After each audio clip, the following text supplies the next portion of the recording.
They told me I had to do it. I don't know why, but I had to do it.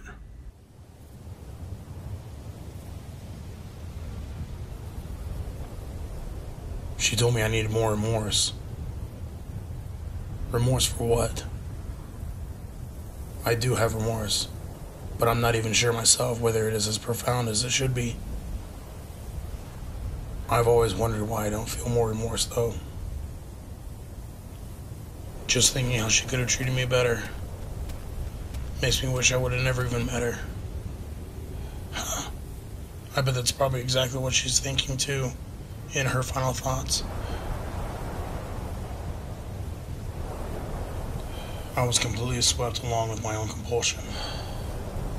I don't know how else to put it, but she didn't satisfy me completely. Even psychopaths have emotions. Then again, maybe not. Although I told her there was too many voices, she would still scream at me. Now I have one less voice to listen to. And she has learned her lesson.